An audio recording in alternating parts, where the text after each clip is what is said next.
Voici une limule. Et cet animal à la drôle d'allure est aujourd'hui exploité pour son sang qui se revend très cher. Des dizaines de milliers de dollars.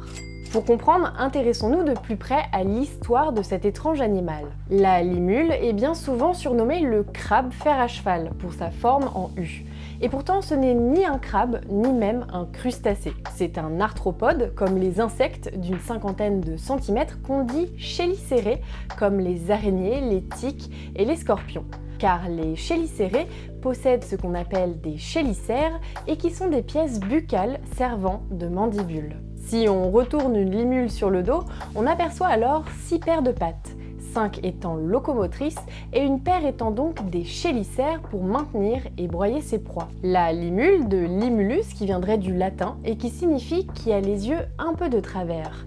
Un comble pour cet animal qui est doté de 2 paires d'yeux simples et 3 paires d'yeux composés, ainsi qu'un œil unique à l'avant. C'est d'ailleurs sûrement pour ça que la limule atlantique est nommée Limulus polyphemus, d'après le cyclope Polyphème, fils de Poséidon et de la nymphe Tossa, et qui, dans l'Odyssée, est vaincu par Ulysse en lui crevant son unique œil. Pour autant, la vision de la limule est extrêmement sensible, lui permettant de s'orienter dans les fonds troubles et de distinguer les contrastes. Quand on contemple une limule, la première chose qui étonne, c'est cet aspect de créature d'un autre temps. Ces animaux ont en réalité un registre fossile incroyablement long. Les scientifiques ont trouvé des fossiles de limules datant d'il y a plus de 350 millions d'années. Elles ont cohabité avec les trilobites qui, eux, ont fini par disparaître.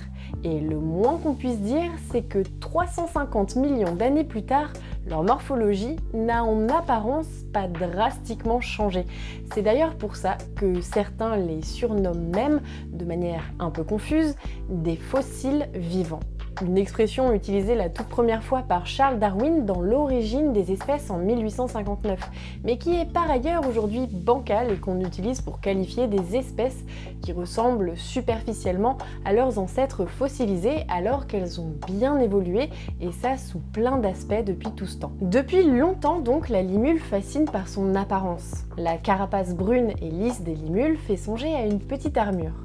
D'ailleurs, au Japon, limule se dit Kabuto Gani, en référence à certains casques de samouraï, les kabuto, et en 1996, le petit Pokémon Kabuto, inspiré de l'animal, fait son apparition. Il se chuchote même que Hans Ruedi Giger s'en serait inspiré pour donner vie à son célèbre facehugger dans Alien, le 8e passager. Mais si les limules ont traversé les airs, bravé les extinctions et inspiré l'humain à bien des égards, la situation semble aujourd'hui plutôt préoccupante. Intéressons-nous maintenant à Limulus polyphemus, la limule atlantique dont nous parlions un peu avant, et qui vit dans des eaux au large des côtes américaines. Si cette limule a coulé des jours paisibles jusque-là, au début du XXe siècle, l'espèce va attirer l'être humain pour des propriétés étonnantes que contiendrait notamment son sang. Dans les années 1930 aux États-Unis, les limules sont alors pêchées en masse pour être utilisées entières comme engrais. On les disperse et on les empile sur des champs pour faire pousser. Le commerce s'élargit alors en industrie bien rodée, les limules sont surpêchées et cuites à la vapeur pour être ensuite moulues en farine engrais pour les cultures ou pour nourrir les porcs. On estime qu'à cette époque, des millions d'ailes ont été pêchées, faisant suffoquer l'espèce. Mais cette histoire d'engrais finira par s'essouffler et disparaîtra progressivement dans les années 70. En 1956, Frédéric Bang, chercheur et pathologiste, s'intéresse à l'animal, et plus précisément au système immunitaire de celui-ci. Bang réalise alors une série d'expériences et étudie le sang des limules. Un sang étonnant, un sang bleu clair qui va petit à petit livrer ses secrets. Mais rien à voir avec une histoire de noblesse, vous allez voir. Si nous, humains, avons le sang rouge, c'est grâce à une protéine contenue dans les globules rouges au doux nom d'hémoglobine, permettant notamment d'approvisionner nos tissus en oxygène. Et celle-ci contient des atomes de fer, donnant cette couleur rouge caractéristique au sang lorsqu'il s'oxyde en contact avec l'oxygène. Le sang des limules, ou hémolymphe, lui, contient de l'hémocyanine, contenant non pas du fer, mais du cuivre, et qui prend, lui, une couleur bleue lorsqu'il s'oxyde. Intrigué, Frédéric Bang injecte alors de l'eau de mer infectée contenant des bactéries directement dans une limule pour voir comment son sang réagirait à l'infection. Il constate alors que le sang de l'animal s'agglutine en petites masses. Il soupçonne alors que cela soit le résultat d'un mécanisme de défense naturelle pour protéger l'animal qui vit naturellement dans des eaux concentrées en bactéries et finit par identifier la molécule responsable de ce système immunitaire hautement efficace, le lysate d'amébocytes de limule ou LAL. Cette substance coagulogène réagit en présence de bactéries et gélifie en fait le sang pour créer rapidement une barrière gluante contre l'envahisseur, empêchant la propagation de celui-ci dans le corps de l'animal. C'est alors une véritable révolution pour l'industrie médicale et pharmaceutique. Si à l'époque on testait la toxicité de certains produits ou médicaments sur des lapins, on remplace alors à la fin des années 70 progressivement ces animaux à fourrure par des kits contenant du LAL et permettant de savoir instantanément si une substance est toxique pour le sang de l'être humain, afin d'éviter des chocs septiques par exemple. La méthode LAL devient vite incontournable, quasi instantanée, pratique, évitant d'avoir recours à des animaux vivants, la demande explose. Ouf, les lapins vivants sont sauvés, mais les limules s'apprêtaient alors à passer un sale quart d'heure. Aujourd'hui, le LAL est utilisé pour garantir que les vaccins et les équipements médicaux soient totalement exempts de contamination bactérienne. Bien sûr, cela est efficace et très utile, mais la limule tiendra-t-elle le coup ? Car au final, comment ponctionner ces immenses quantités de sang ?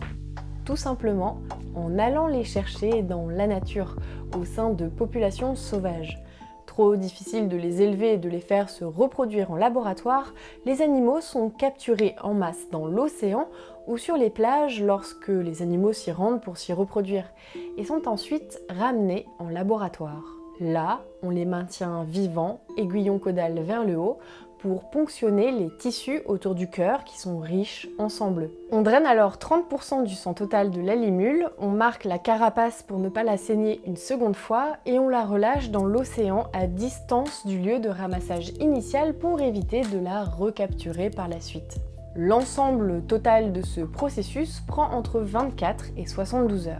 Le précieux sang, qu'on appelle aussi or bleu, est alors revendu entre 10 000 $ et 20 000 $ le litre, et ça par une poignée d'entreprises seulement dans le monde.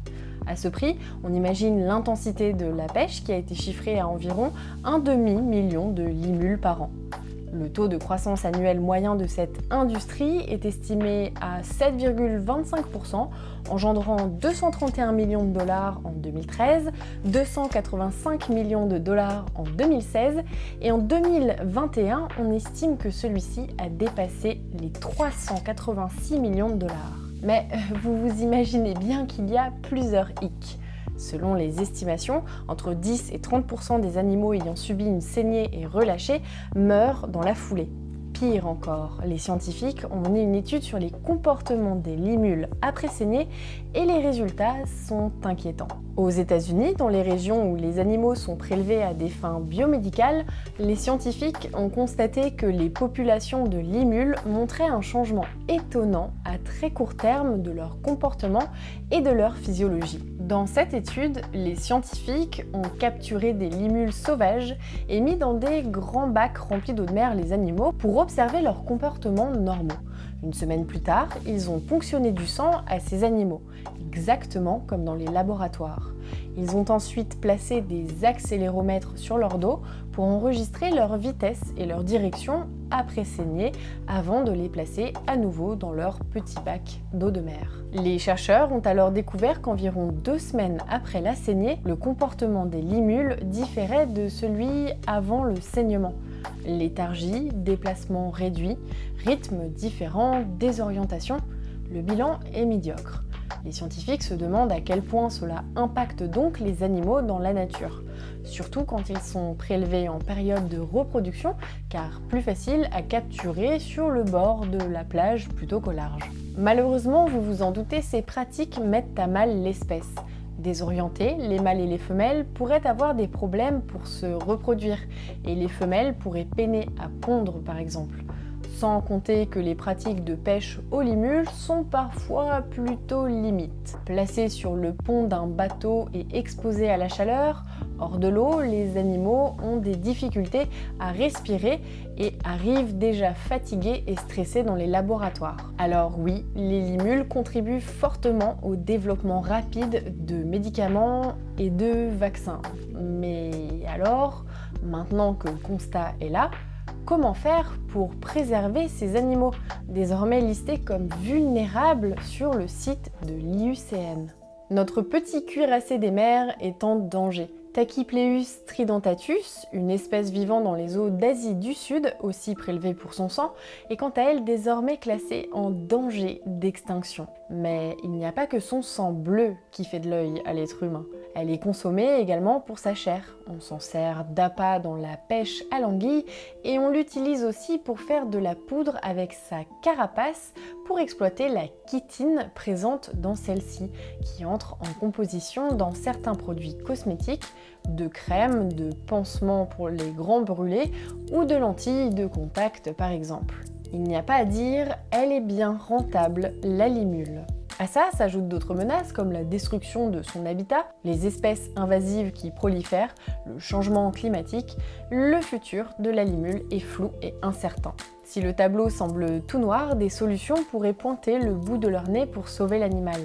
Des scientifiques suggèrent de ne ponctionner les animaux, par exemple, pas toute l'année dans la nature, mais plutôt uniquement après la saison de reproduction, afin que les animaux puissent récupérer les mois suivants et survivre à l'hiver. Les conditions de transport dans de l'eau fraîche avec de la nourriture, globalement, améliorer le processus de collecte pourrait freiner le déclin. Oui, c'est vrai. Mais voici la question qui nous brûle tous les lèvres.